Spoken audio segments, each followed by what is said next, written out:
Selamat pagi teman-teman semua, selamat pagi Pak Sofan Marsus. Kami dari kelompok 4 akan membahas tentang modul pengelolaan utang. Next. Kelompok 4 terdiri dari ada Daniel Gustav Permadi, Delicia Brilliantias, Dewa Agung Krisnawibawa, Jamilatul Nur Al-Aslamiyah, saya sendiri Samtri Dortua Gultom, dan Mas Yudo Bintoro Sandi. Yang pertama kita akan masuk ke dasar hukum, kerangka teori, dan best practice. Next. Adapun dasar hukum modul pengelolaan utang adalah 1. Undang-Undang Nomor 24 2002 tentang Surat Utang Negara, Undang-Undang Nomor 17 2003 tentang Keuangan Negara, sampai dengan next.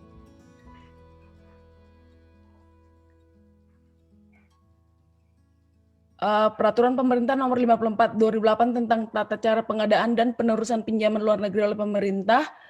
Lanjut. Sampai dengan ada 16 dasar hukum, yang terakhir ada keputusan Kementerian Keuangan Nomor 884 KMK 08 2017 tentang strategi pengelolaan utang negara tahun 2018 sampai dengan 2021. Lanjut.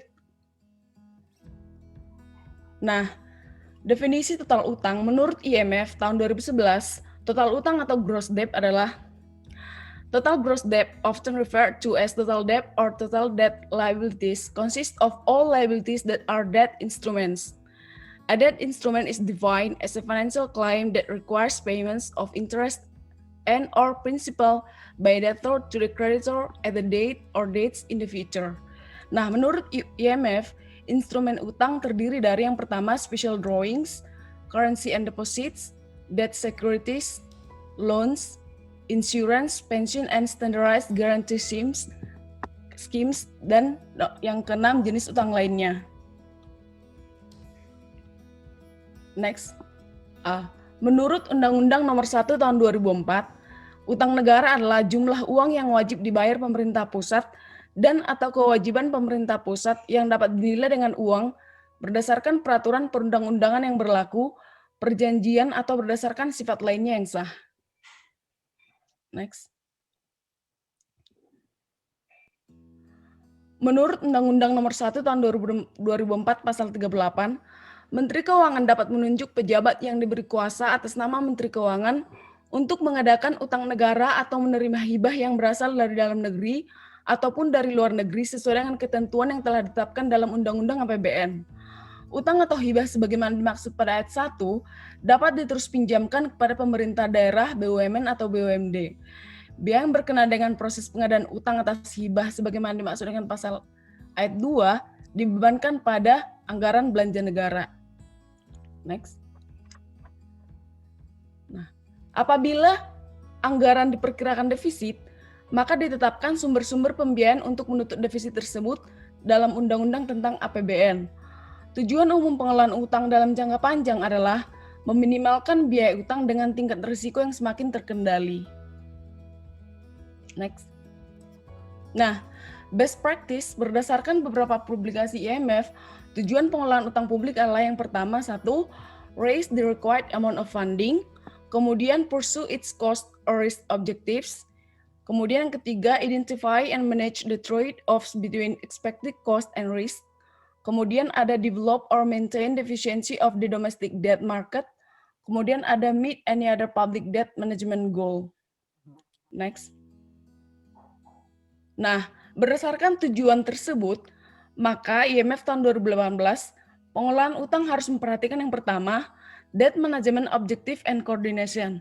Jadi, pengelolaan utang itu harus memperhatikan tujuan utama manajemen utang publik, yaitu memastikan kebutuhan pembiayaan pemerintah dan kewajiban pembayaran dipenuhi dengan biaya serendah mungkin secara konsisten dengan tingkat risiko yang aman. Kemudian ada transparency and accountability, yaitu bagaimana kejelasan peran, tanggung jawab, dan tujuan lembaga dalam pengelolaan utang. Kemudian ada institutional framework, yaitu bahwa Kerangka hukum harus menjelaskan kewenangan untuk meminjam dan menerbitkan utang baru, memegang aset untuk tujuan manajemen kas, dan melakukan transaksi lain atas nama pemerintah.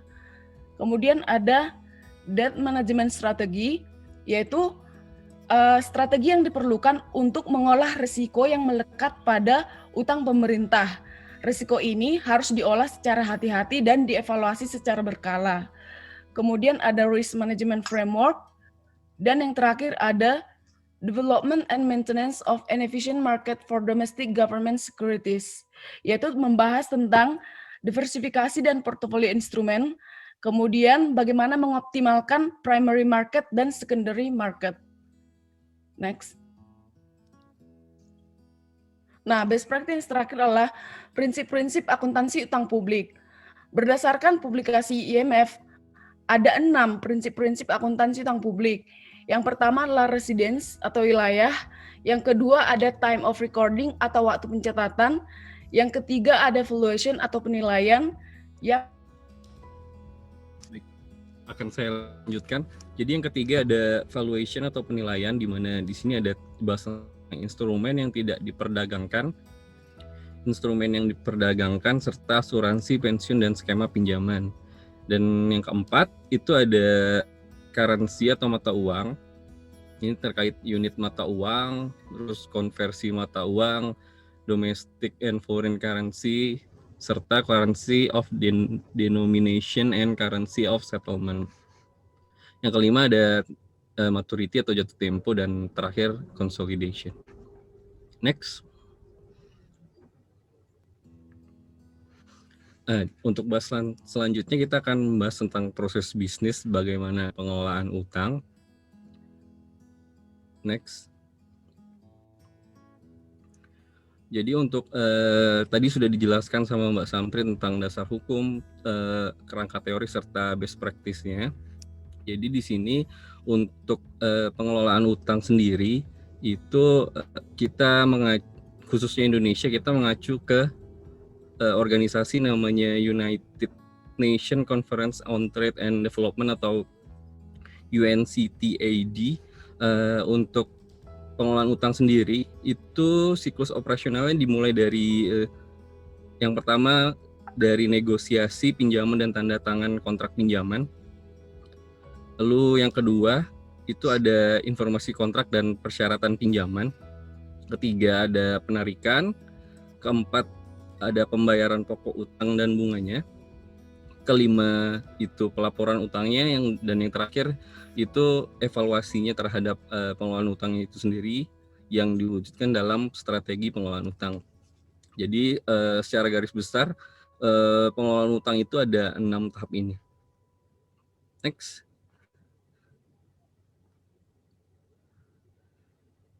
Jadi karena tadi siklus pengelolaan utang itu ada 6 tahap dan seluruh titiknya itu untuk mengelola utang dengan baik itu diperlukan sistem informasi pengelolaan utang. Nah, organisasi yang tadi UNCTAD itu mengembangkan sistem informasi pengelolaan utang yang dinamakan Debt Management and Financial Analysis System atau DMFAS. Jadi ini adalah sistem pengelolaan utang berbasis komputer yang dikembangkan oleh UNCTAD yang digunakan untuk menjalankan tugas operasional, memenuhi kebutuhan analisis dan statistik atas pengelolaan utang dan perencanaan keuangan eksternal.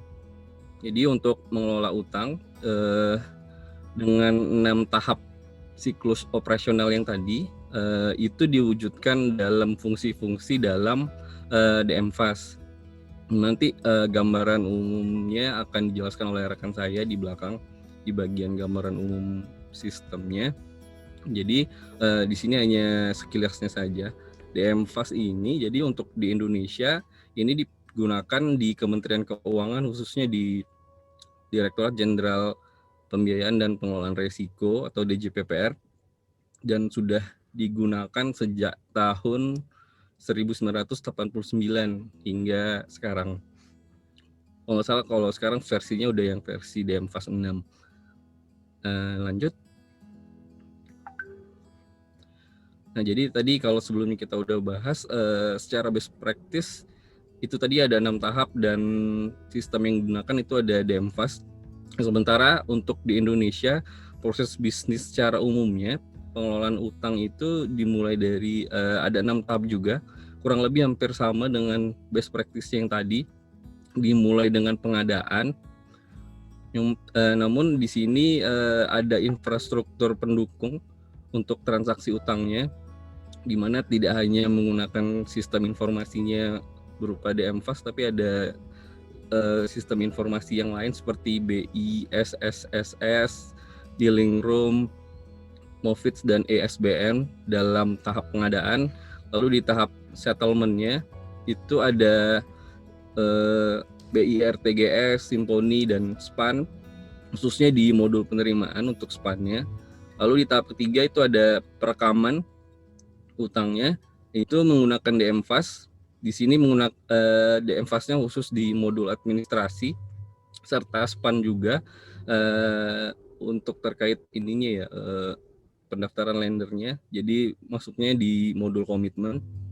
Lalu di tahap keempat itu ada penarikannya, itu menggunakan DMFAS di modul mobilization terkait penarikan.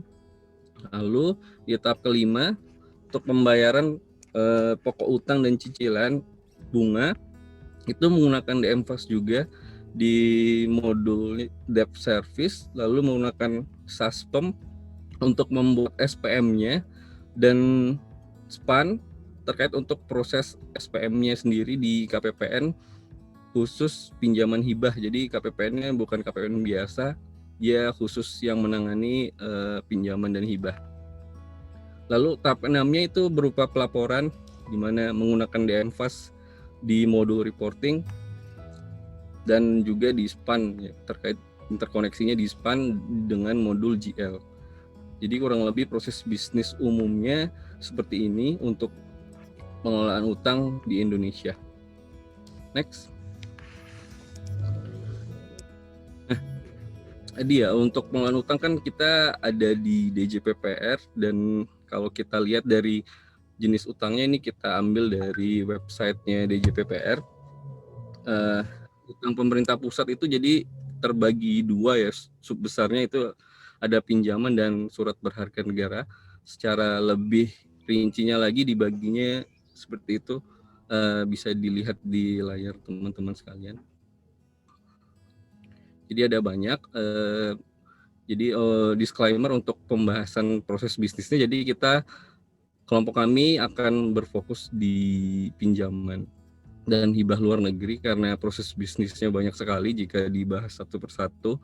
Dan kita akan bahasnya untuk DFD konteks dan DFD level 1-nya khusus di pinjaman dan hibah luar negeri.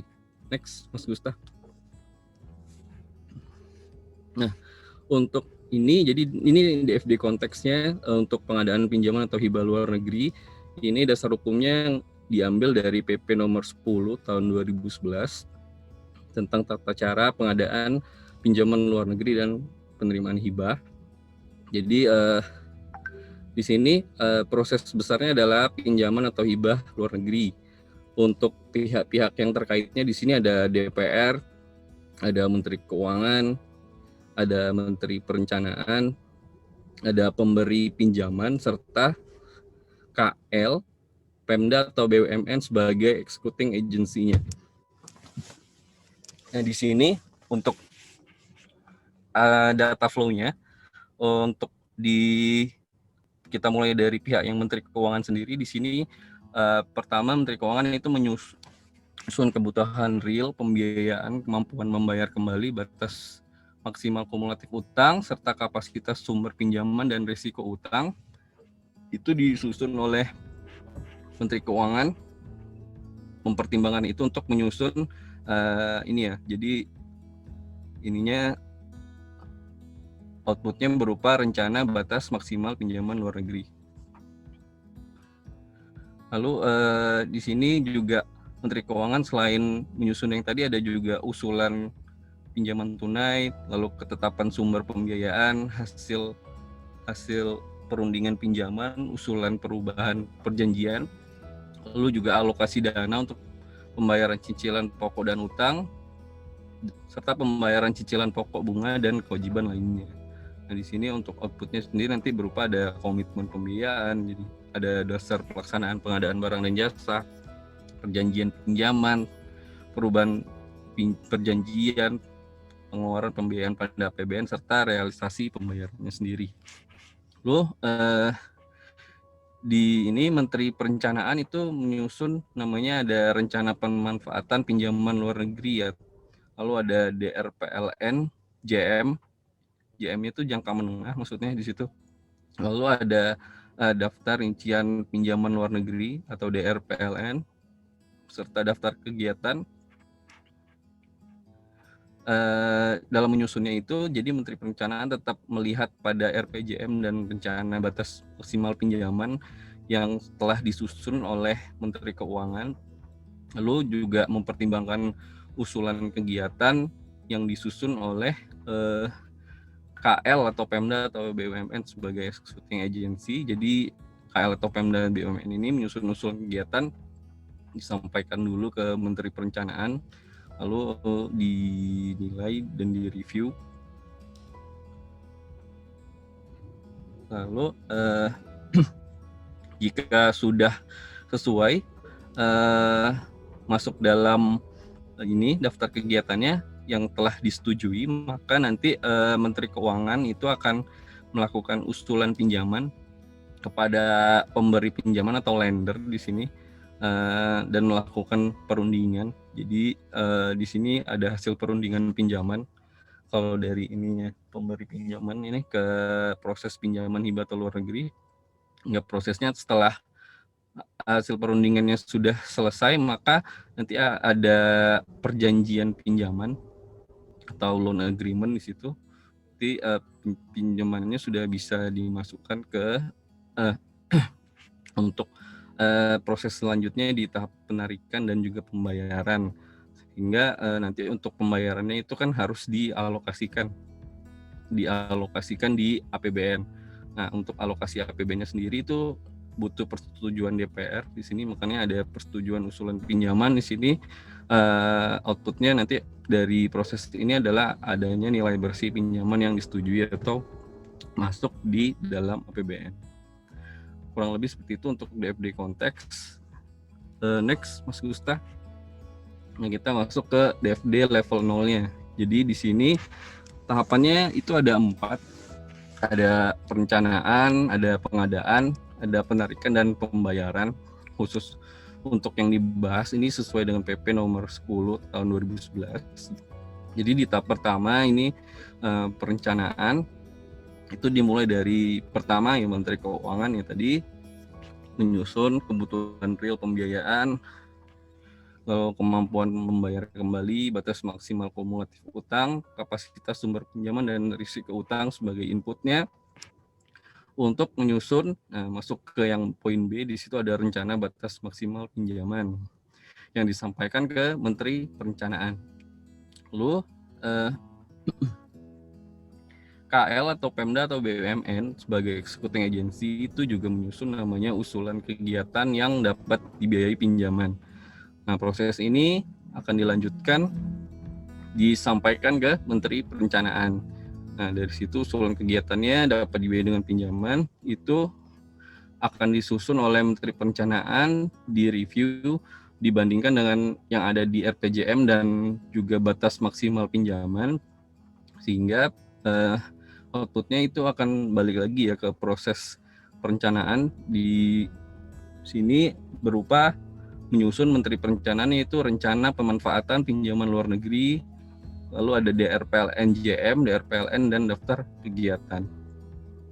Nah, ketika ini akan berangsur ini ya terus diupdate ya, tergantung nanti kalau ada usulan kembali atau kegiatan prioritas dan juga ada perubahan perjanjian misalkan di situ, maka ini akan terus selalu diupdate. Makanya nanti output dari sini itu balik lagi ya ke Menteri Keuangan, itu daftar kegiatan yang dapat dibiayai. Nah, selanjutnya dari daftar kegiatan itu akan ada berupa usulan kegiatan yang telah memenuhi kriteria kesiapan dan siap dirundingkan dengan calon pemberi pinjaman luar negeri. Kita masuk ke tahap selanjutnya, proses pengadaan. Yang kedua, nah di sini Menteri Keuangan melakukan usulan pinjaman kepada pemberi pinjaman atau lender. Nah ini di sini akan melakukan juga perundingan dengan lender dan akan menghasilkan di sini pemberi pinjaman ada hasil perundingan. Dari hasil perundingan itu maka ini ya telah disetujui, makanya adanya perjanjian pinjaman. Jadi ada penandatanganan perjanjian pinjaman antara Menteri Keuangan dan lender. Lalu ini karena sudah ada berupa perjanjian pinjaman, maka ini terkait input datanya berupa jumlah, peruntukan, hak, dan kewajiban serta ketentuan yang mengacu pada perjanjian pinjaman itu sudah masuk di MFAS ya, di sini sudah di modul administrasi, jadi sudah bisa di-input untuk jumlah, peruntukan, hak dan kewajiban serta ketentuan yang mengacu pada perjanjian pinjamannya. Nah, lalu ini udah bisa masuk ke proses yang ketiga, penarikan. Cuman untuk di PP nomor 10 tahun 2011 sendiri ini tidak mengatur secara detail terkait penarikan karena ini diaturnya di dalam PMK. Untuk PMK-nya sendiri itu terakhir ini ya udah menggunakan yang PMK 195 garing PMK 05 tahun 2019 tentang tata cara penarikan pinjaman atau hibah luar negeri. Jadi karena ini disusun berdasarkan PP nomor 10, ini tidak saya jelaskan secara detail di sini. Cuman ini saya tandain dengan merah. Jadi untuk aliran input datanya sendiri ini sebenarnya kalau di penarikan kan berarti nanti yang di M ini ya ke DMFAS itu ada input-input, nanti mungkin akan dijelaskan lebih detail di belakang oleh rekan-rekan saya di bagian input, proses, dan output serta gambaran umum sistem informasinya. Jadi di sini penarikannya itu dapat berupa ini ya, ada ya transfer ke Aircon, ada pembayaran langsung, ada melalui rekening khusus, melalui letter of credit atau LC, dan pembayaran pendahuluan. Nah, dari perjanjian pinjaman tadi juga diatur tentang kapan membayar cicilan pokok, bunga, dan kewajiban lainnya. Ini juga nanti untuk pembayarannya ini juga melalui ini ya DMFAS ya. Kan ini di sini flow-nya ke sini ke DMFAS-nya. Nah, terakhir ini pembayaran khusus di PP nomor 10. Jadi tadi ya udah sampai di penarikan dan pembayaran, ini harus masuk ke alokasi anggaran. Nah, ini masuk lagi ke ini ada ya ke konektor A ini, di next lagi Mas Gustaf.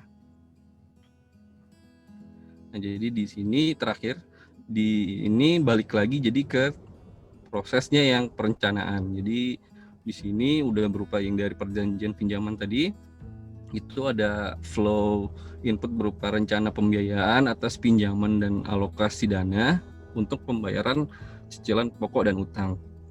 Ini harus masuk ke perencanaan karena harus mendapatkan persetujuan dari DPR. Makanya di sini masuk ada usulan pinjaman dan persetujuan usulan pinjaman lagi ke perencanaan, sehingga ini sudah masuk ke dalam PBN.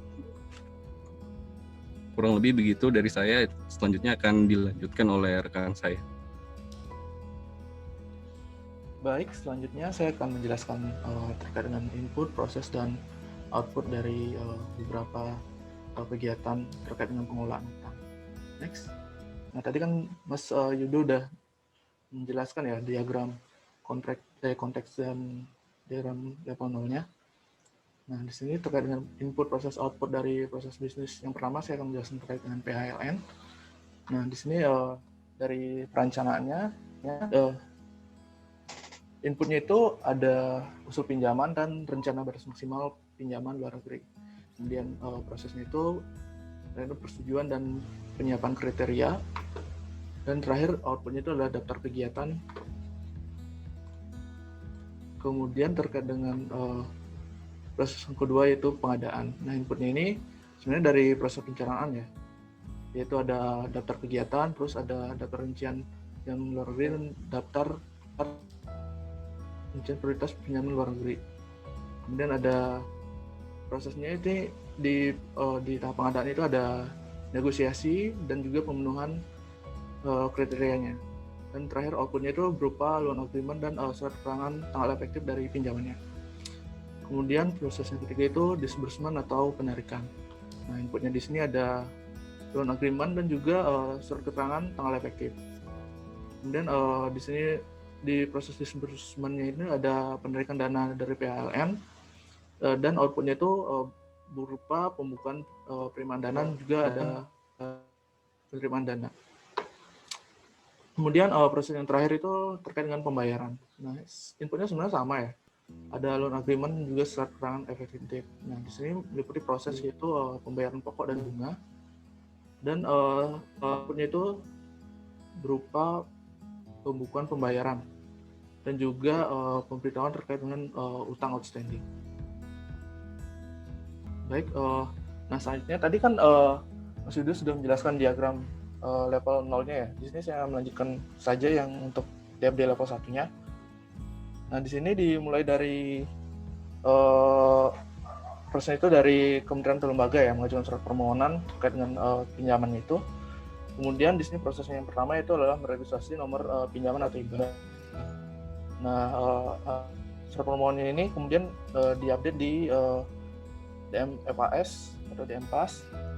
Nah, dari DMPAS ini di DJPPR ini kemudian diterbitkan surat penarikan dana dan juga surat perintah surat penerbitan surat pengantar SPD.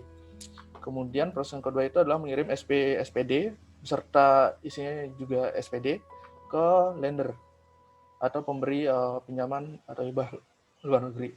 Nah, di sini pihak lender ini akan mengirimkan dana pinjaman atau hibah luar negeri sekaligus menerbitkan NOD atau Notice of Disbursement. Nah, NOD ini akan dan juga dana pinjaman atau hibah luar negeri ini akan dikirim ke DJPPR, kemudian diadministrasikan di DMFAS. Kemudian di DMFAS ini proses administrasinya berupa merekam penarikan dana pinjaman atau hibah luar negeri. Kemudian setelah direkam ini akan diupdate di DMFAS. Nah, setelah adanya proses perekaman, maka selanjutnya adalah akan timbul terkait dengan data penarikan. Nah, di sini atas data penarikan dan juga NOD ini, si DJPPR akan menerbitkan SP4H atau surat perintah pembukuan penarikan pinjaman atau hibah luar negeri. Nah, akan dikirimkan ke KPPN. Sebenarnya di sini KPPN akan membukukan penarikan pinjaman atau hibah luar negeri. Nah, setelah dibukukan, maka di sini akan data yang direkam ini akan diadministrasikan di SPAN dan juga atas rekam pembukuan ini juga akan diadministrasikan di DMPAS. Next. Nah, di sini mekanisme penarikan dana PHLN ini berdasarkan PMK 195 tahun 2019 tentang mekanisme dana PHLN ini ada 5 ya. Yang pertama itu melalui transfer ke RKUN, kemudian ada pembayaran langsung, kemudian ada Reksus, terus ada melalui LSC, kemudian melalui pembiayaan pendahuluan.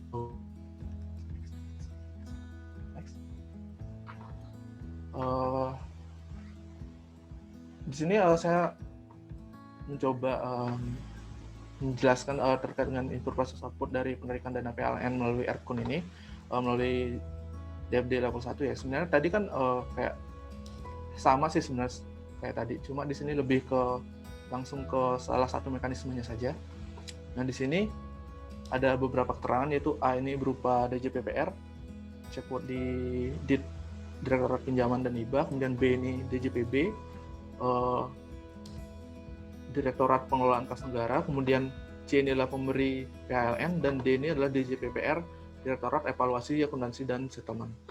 Nah, di proses ini dimulai dari A, yaitu DJPPR, di PH, yaitu menyampaikan fotokopi surat perjanjian PHLN dan surat keterangan tanggal efektif ke DJPB, di pengelolaan kas negara. Nah, di sini DJPB ini akan mengirimkan dan juga mencetak SP, SPD, dan menyampaikan permohonan PD ini ke pemberi PHLN. Nah, di pemberi PHLN ini akan melakukan dua hal ya. Yang pertama, mengirimkan dana PHLN, bisa proses transfer dana PHLN, kemudian untuk ditransfer ke RKUN. Dan proses kedua yaitu menerbitkan NOD dan menyampaikan NOD ke DJPPR, IAS atau evaluasi akuntansi dan settlement. Nah, kemudian si DJPPR, Direktorat Evaluasi Akuntansi dan Settlement ini akan menggunakan NOD ini untuk menerbitkan SP3, surat perintah pembukuan penarikan PHLN ini. Kemudian SP3 ini akan dikirimkan ke si DJPB DIT PKN. Nah, setelah itu DIT PKN ini akan memverifikasi antara SP SPD dan juga SP3 PHLN. Untuk hasil verifikasinya ini berupa SP3 PHLN tadi itu diteruskan ke DJPPR DIT Pinjaman dan Ikhlas. Seperti itu.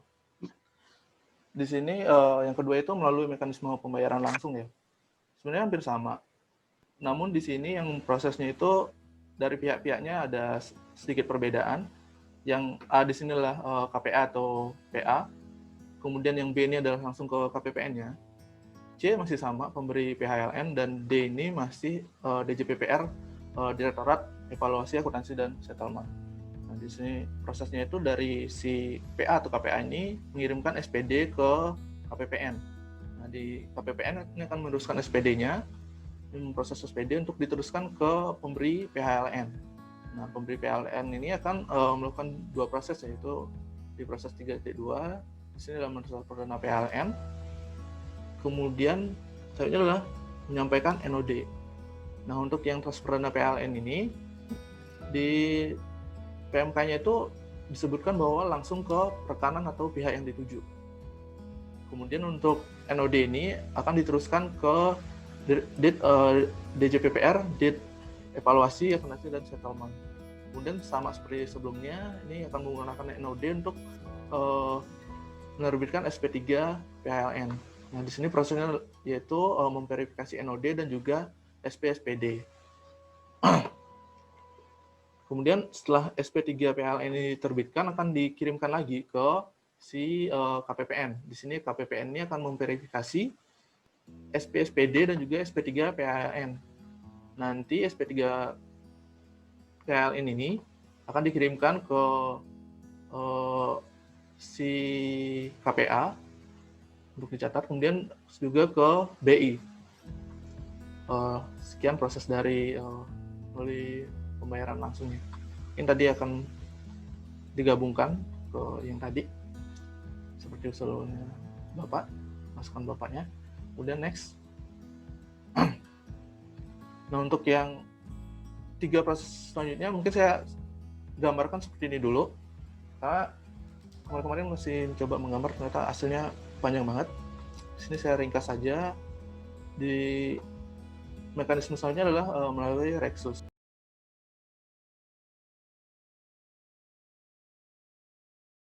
Nah, selanjutnya adalah penalaran dana PLN melalui LC.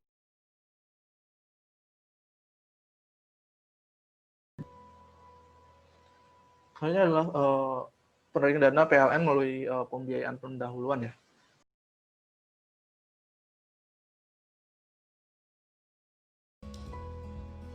Nah, di sini mungkin saya akan sedikit menjelaskan. Sebenarnya proses ininya hampir sama ya, untuk yang mekanisme pengelolaan utang dari PLN sama pengelolaan utang dalam negeri ini. Di sini mungkin saya akan sedikit menjelaskan. Nah, di sini prosesnya ini, kalau tadi dimulai dari kementerian atau lembaga, di sini prosesnya itu dari DJPPR. Nah, kemudian DJPPR ini akan melakukan mengajukan surat permohonan, kemudian surat permohonan ini diregistrasi, kemudian masuk ke data permohonan di DM PAS. Nah, setelah di DM PAS ini akan dilanjutkan dengan mengirimkan penawaran SBN. Ini penawaran SBN ada beberapa media ya. Mungkin nanti akan sedikit lebih dijelaskan mekanismenya seperti apa. Kemudian setelah melakukan SBN ini ke lender. Nah, lender ini kan sebenarnya proses itu adalah kayak mengajukan permintaan gitu. Kemudian atas permintaan ini akan mengirimkan dana penjualan SBN. Ini ada kirim hasil penjualan SBN ini akan masuk ke ada beberapa instrumen nanti, tapi akan diadministrasikan oleh DM PAS. Nah, di sini DM PAS ini akan merekam terkait dengan penerbitan SBN dan juga melakukan update. Nah, setelah itu akan mengirimkan data penerbitan ke DJPPR. Nah, di DJPPR ini akan mengirimkan data penerbitan ke BI terkait sistem settlement di BI. Ada BI SSSS dan BI RTGS. Ini sama. Terus ada dua proses settlement-nya. Sini akan melakukan proses settlement. Kemudian selanjutnya proses selanjutnya adalah DJPPR ini akan menerbitkan SP4H, yaitu surat perintah pembukuan penarikan dana pinjam atau utang atau hibah. Kemudian di sini akan prosesnya adalah membuka penarikan pinjaman atau hibah oleh KPPN dan juga administrasi atas pembukaan tersebut di sistemnya SPAN dan juga DM FAS. Mungkin sekian untuk secara garis besarnya ya. Nah, di sini kan tadi ada katakan beberapa mekanisme dari penerbitan SBN ini. Yang pertama ada transaksi secara langsung, kemudian ada lelang penerbit di pasar perdana, kemudian ada penjualan dengan cara private placement, terus ada melalui ESBN, dan terakhir itu ada lelang buyback dan debt switching. Untuk lebih jelasnya, next. Nah, untuk transaksi secara langsungnya ini, itu dimulai dari DJPPR ya. Di sini melakukan persetujuan atas seri, limit, dan juga transaksi serta rekomendasi benchmark dari harga SUN. Kemudian dari DJPPR ini akan meneruskan ke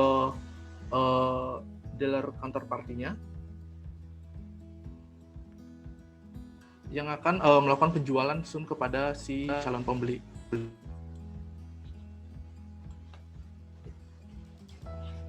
Kemudian selanjutnya adalah di sini ini si dealer counterparty ini akan menawarkan ke pembeli, kemudian pembeli ini akan melakukan permintaan ya dan juga melakukan pembelian. Di sini prosesnya adalah si dealer counterparty ini atas permintaan dari si pembeli ini akan mencetak dan mengirimkan deal ticket. Kemudian hasil dari persetujuan penjualan tersebut akan ada dokumen hasil transaksi. Di sini dokumen hasil transaksi ini akan dikirimkan ke DJPPR. Kemudian DJPPR ini akan melakukan pengumuman hasil transaksi dan juga mengeluarkan penetapan dokumen hasil transaksi. Nah, dokumen hasil transaksi ini akan dilakukan settlement dengan pembayaran yang dilakukan oleh pembeli. Di proses settlement-nya ini di BI SSSS dan juga BI RTGS. Di sini setelah proses settlement ini akan dilanjutkan untuk administrasi di DM FAS hasilnya. Selanjutnya, Nah, mungkin di sini yang kedua itu adalah lelang penerbitan SBN di pasar perdana.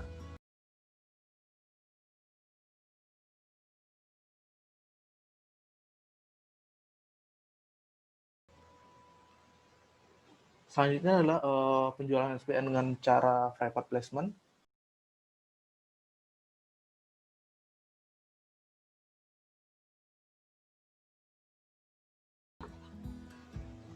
Nah, selanjutnya adalah penjualan SBN ini melalui ISBN ya.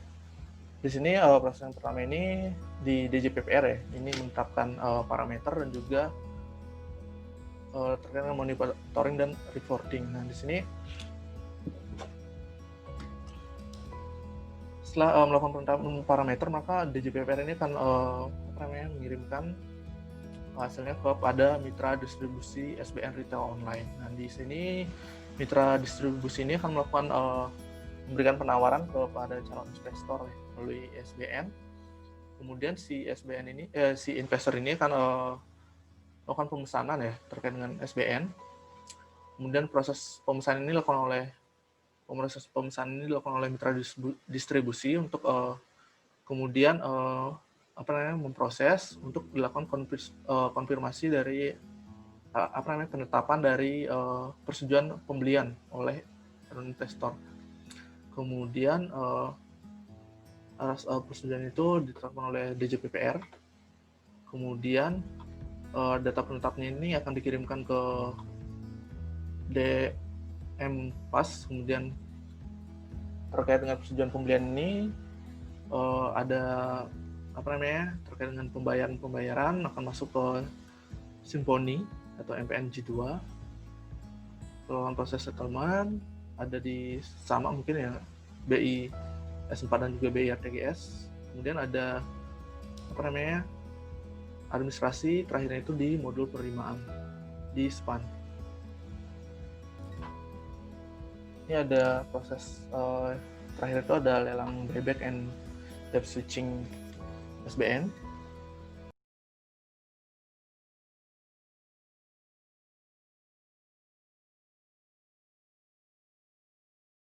Next. Nah, proses yang terakhir dari pengelolaan utang ini seperti dijelaskan oleh Mas Yudo, setelah penarikan itu adalah pembayaran. Nah, ini saya ambil dari dari bahan modul yang dikirim oleh Pak Sofan. Untuk proses pertama ini ada di modul DAB service dari DM-Pas ya, yaitu mengirimkan schedule terkait dengan mungkin jatuh tempo pembayaran pokok dan bunga dan juga NOP ke DM-Pas-nya. Kemudian dari DM-Pas ini akan menerbitkan dia itu ADK Saspem sebagai dasar untuk membuat tagihan. Kemudian setelah proses ini akan dilanjutkan ke sistem dari SPAN. Kemudian SPAN ini akan mengirimkan nomor NRT untuk kembali ke proses pembuatan tagihan. Di sini proses dulu adalah setelah membuat NRT ini ada penerbitan SPM. Nah, SPM di sini akan digunakan untuk melakukan proses selanjutnya, yaitu membayar pokok dan pinjaman utang. Nah, SPM ini akan diteruskan ke SPAN juga, ada berupa ADK SPM-nya dan juga chart of account. Di sini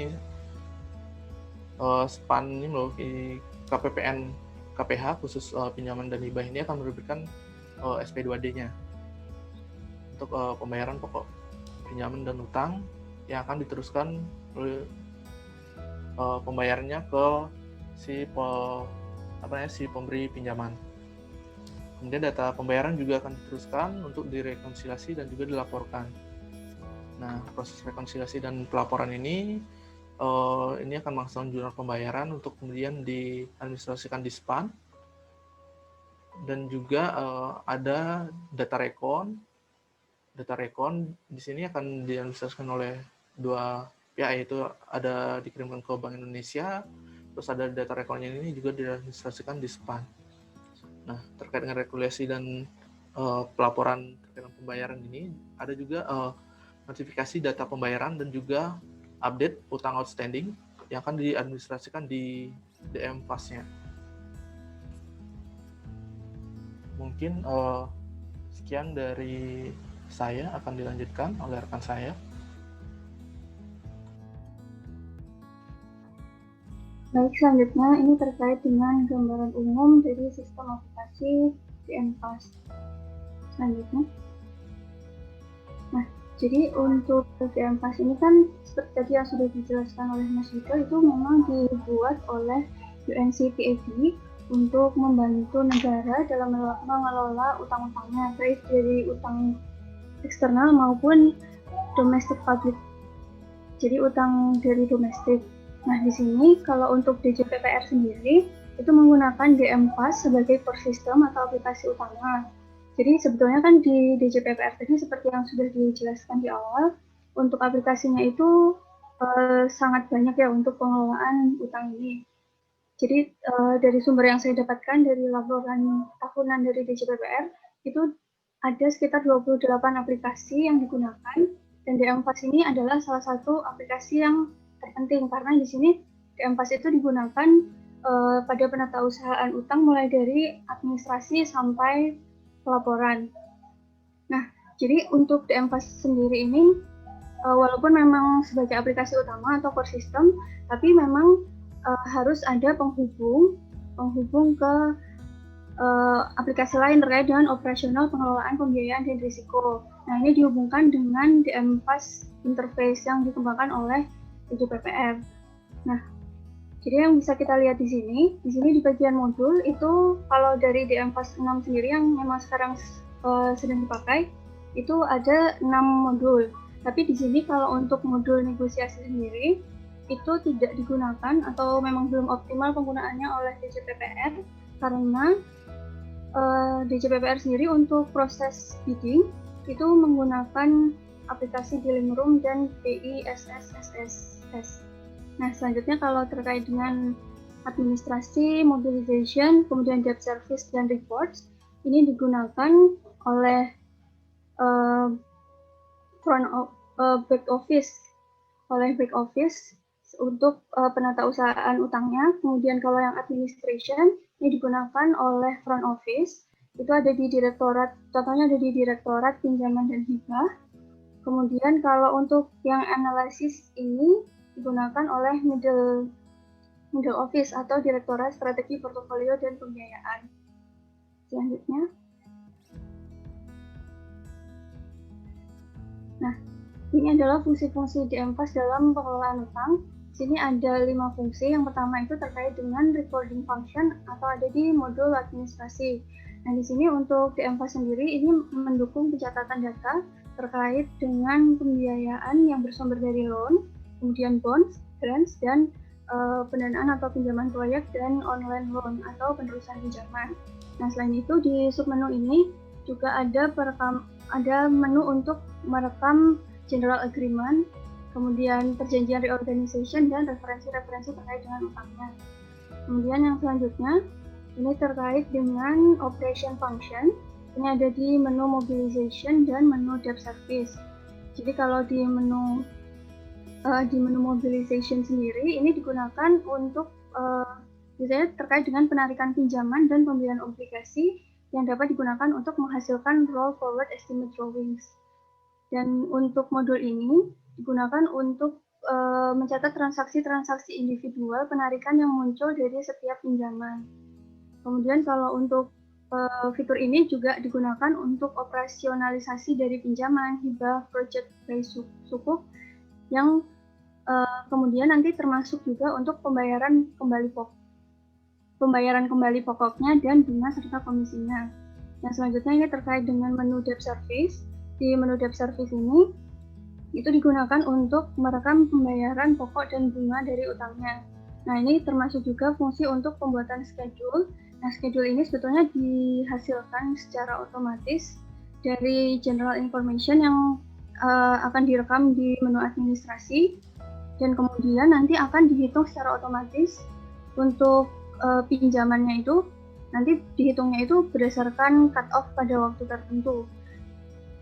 Jadi nanti bisa diketahui untuk jadwal dari pembayaran bunga dan pembayaran pokoknya itu seperti apa, kemudian daftar jatuh tempo utangnya kapan, kemudian perhitungan akumulasi denda bunga, rekaman alokasi anggaran, dan pembuatan payment ordernya.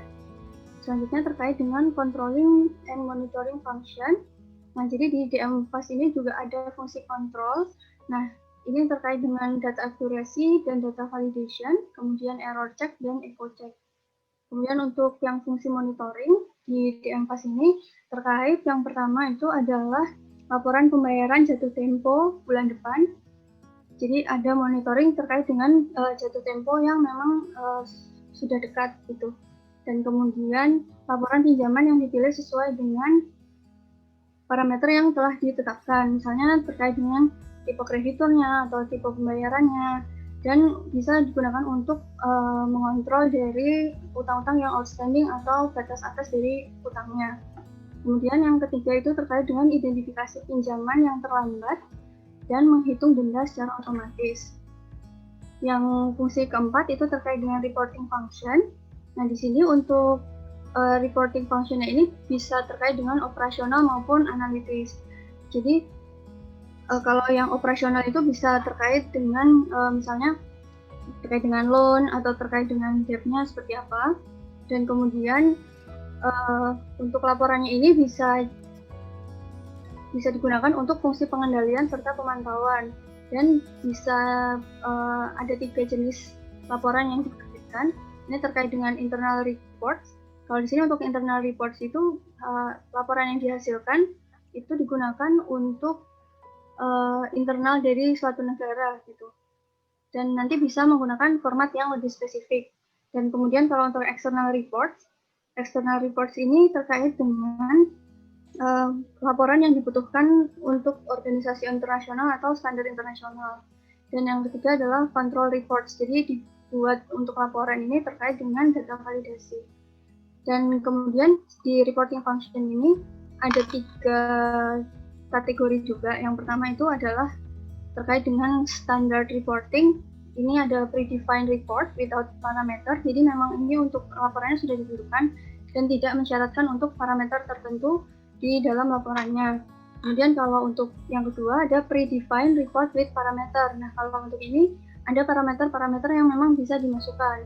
Contohnya misalnya kurs pembayarannya seperti apa, kemudian tanggal jatuh temponya seperti apa. Dan kemudian yang ketiga itu terkait dengan user defined report. Jadi ini bisa didesain sendiri oleh usernya terkait dengan kebutuhan dari usernya dan bisa memasukkan parameter-parameter yang lebih spesifik. Selanjutnya,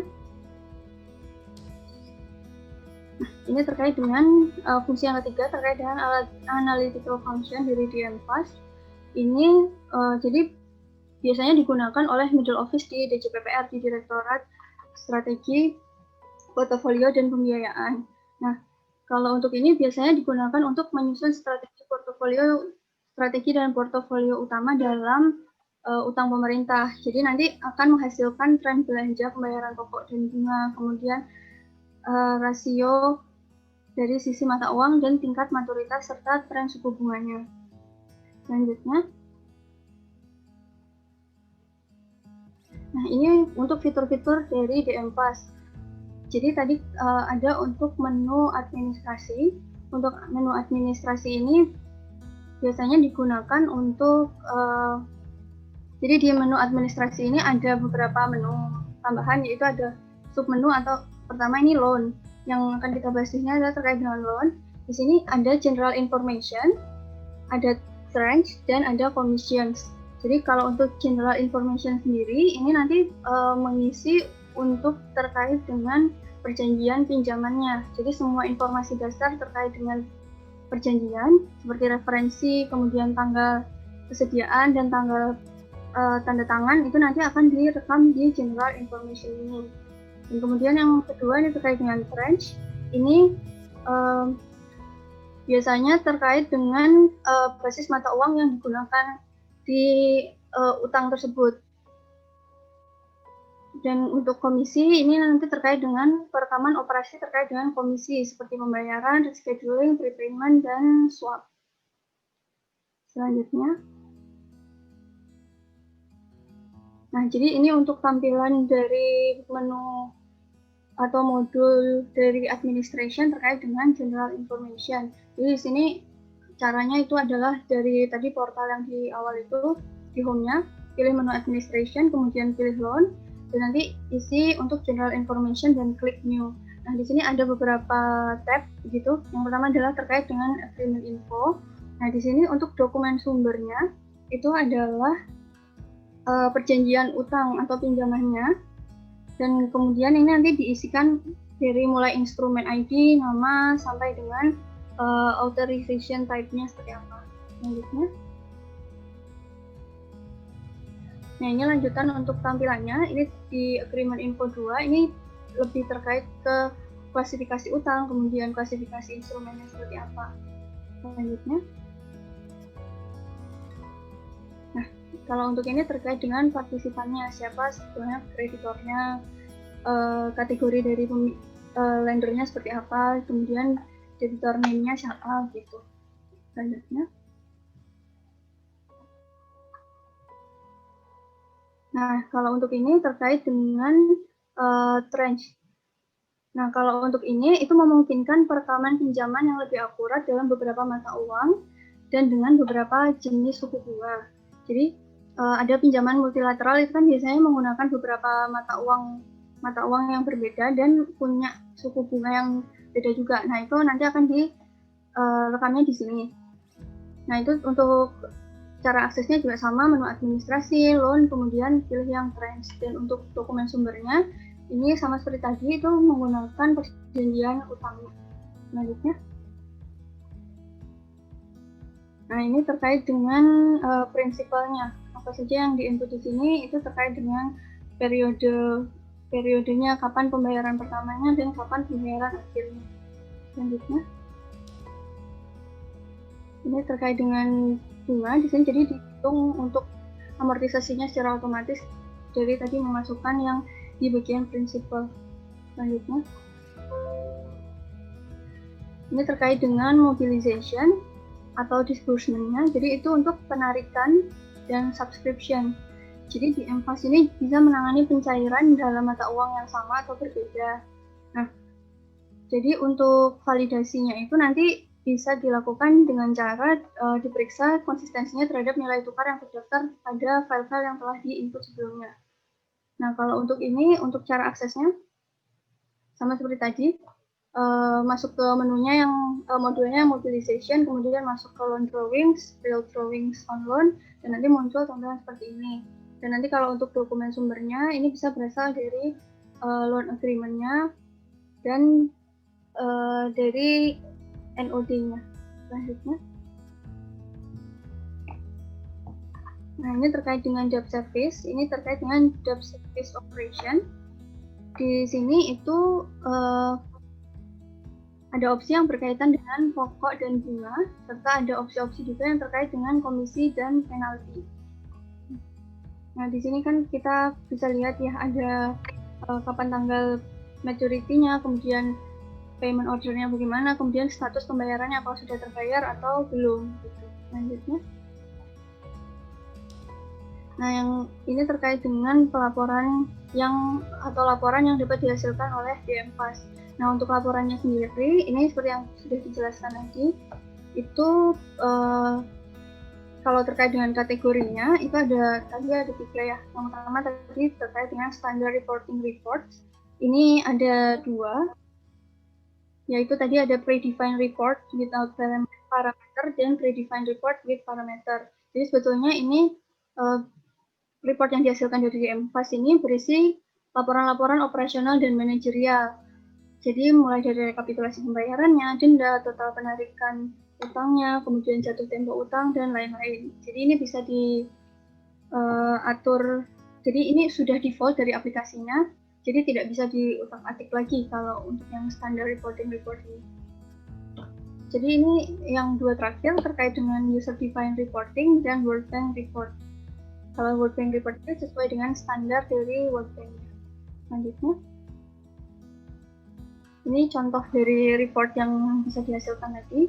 Selanjutnya, ini juga yang tadi custom atau yang bisa dibuat sendiri oleh usernya. Selanjutnya, ini akan dijelaskan oleh Mbak Jamila. Selanjutnya terkait keterkaitan dengan modul lain, ini singkat saja hanya satu slide. Jadi dalam pengelolaan keuangan negara di Indonesia itu kan sudah terintegrasi dengan SPAN sebagai sebuah sistem tunggal untuk mengelola keuangan negara. Nah, tapi DMFAS ini kan sudah digunakan sejak 1989 dan sistemnya itu terlalu komprehensif untuk kemudian diubah dan diintegrasikan secara total dengan SPAN. Jadi dibuatlah sebuah aplikasi yang digunakan sebagai embarkasi antara DMFAS dan SPAN, yaitu SASPEM. Nah, SASPEM itu saat ini digunakan untuk menjembatani antara DMFAS dan SPAN. Nah, bagaimanakah modul-modul dalam SPAN itu terkait dengan DMFAS? Nah, itu dapat digambarkan dalam diagram ini, yaitu modul pengelolaan utang. Dia terkait dengan modul-modul dalam SPAN berupa modul penerimaan, modul komitmen, modul pembayaran, dan modul GLP. Kaitannya dengan modul penerimaan, terutama dalam tahap settlement atau tahap penerimaan pembayaran pinjaman maupun tahap penerimaan hibah ya. Jadi pencatatannya itu dalam SPAN dalam modul penerimaan untuk mencatat penerimaan dana pinjaman dan penerimaan hibahnya. Bagaimana prosesnya sudah pernah kita bahas sebelumnya di pertemuan-pertemuan sebelumnya. Kemudian bagaimana kaitannya dengan modul komitmen ini?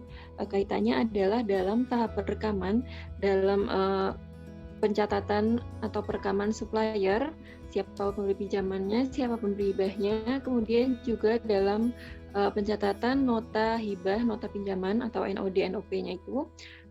Selanjutnya, bagaimana kaitannya dengan modul pembayaran itu pada tahap pembayaran, yaitu dengan DMFAS-nya ada modul debt service-nya, sementara di sini modul pembayarannya itu dalam penerbitan SP2 sampai SP2D. Kemudian bagaimana kaitannya dengan modul GLP seperti yang terakhir dijelaskan oleh Brili tadi adalah untuk pelaporan-pelaporannya, pelaporan pinjaman, penggunaannya, dan pembayarannya, kemudian pelunasannya juga. Nah, contohnya secara lebih rinci itu ada dalam dua proses, misalnya proses penerimaan dan penarikan pinjaman hibah. Setelah rangkaian proses bisnis yang sudah dijelaskan oleh Mas Yudo dan Bowo tadi, dalam proses penerimaan dan penarikan pinjaman hibah itu yang terakhir ada data-data dari NOD itu setelah direkam, divalidasi, diverifikasi, kemudian dilakukan penerbitan SP4H atau surat perintah pemindah bukuan penarikan pinjaman atau hibah yang kemudian disampaikan ke KPPN KPH untuk disahkan. Nah, di sini kaitannya dengan modul komitmen dalam perekaman supplier dan notanya, kemudian juga modul pembayaran dalam pencairan dananya. Kemudian yang kedua dalam proses pembayaran kembali pinjaman luar negeri atau utang. Nah, itu pada dasarnya dimulai ketika terdapat tagihan yang dalam pinjaman berbentuk dokumen NOP. Berdasarkan NOP tersebut, DJPPR memproses pembayaran mulai dari pembuatan SP2 hingga SP2D. Nah, sama seperti transaksi pengeluaran lainnya, penerbitan SP2D ini untuk pembayaran bunga utang maupun untuk belanja utang, nah ini menggunakan SPAN, yaitu dalam modul komitmen dan modul pembayarannya. Nah, untuk penghubung notifikasinya itu menggunakan aplikasi embarkasi SASPEM. Kurang lebih seperti itu saja, karena waktu yang terbatas, silahkan dilanjutkan. Baik, untuk pembahasan selanjutnya akan ditampilkan secara singkat resiko dan pengendalian dari modul utang ini. Nah, berikut beberapa resiko yang ada, yaitu data induk tidak akurat. Data induk bisa dari aplikasi DMFAS atau aplikasi basic lain yang mendukung. Ada juga risiko kehilangan atau kerusakan data, ada risiko pasar atas utang, dan juga risiko refinancing. Nah, berikut adalah pengendalian dari resiko-resiko yang disebutkan tadi. Data induk tidak akurat, pengendaliannya bisa menggunakan pengendalian integritas pemrosesan data, dan juga pembatasan akses pada data induk. Untuk risiko kehilangan atau kerusakan data, pengendaliannya bisa dari backup data dan juga menerapkan DRP atau cadangan pusat data di tempat yang lebih aman apabila sewaktu-waktu terjadi bencana. Berikutnya untuk risiko pasar, dari risiko nilai tukar, pengendalian yang dapat dilakukan adalah memprioritaskan penerbitan SPN dalam mata uang rupiah, jadi tidak terlalu bergantung dengan valuta asing. Kedua, mengutamakan utang falas baru dengan mata uang yang kurang volatil, yang tidak terlalu volatil. Yang ketiga, memanfaatkan tawaran konversi pinjaman konvensional, di pinjaman dengan falas dapat dikonversi. Untuk risiko pasar, risiko tingkat bunga, pengendalian yang dapat dilakukan adalah memprioritaskan pengadaan utang baru dengan tingkat bunga yang tetap. Yang kedua, dapat juga dilakukan program debt switch, atau yang ketiga, melakukan restrukturisasi beberapa pinjaman yang memiliki tingkat bunga mengambang digantikan dengan tingkat bunga tetap. Untuk risiko refinancing, pengendaliannya adalah yang pertama, program restrukturisasi SPM melalui debt switch dan juga buyback yang tadi sudah dijelaskan, dan juga ada program restrukturisasi pinjaman melalui upaya konversi program debt swap.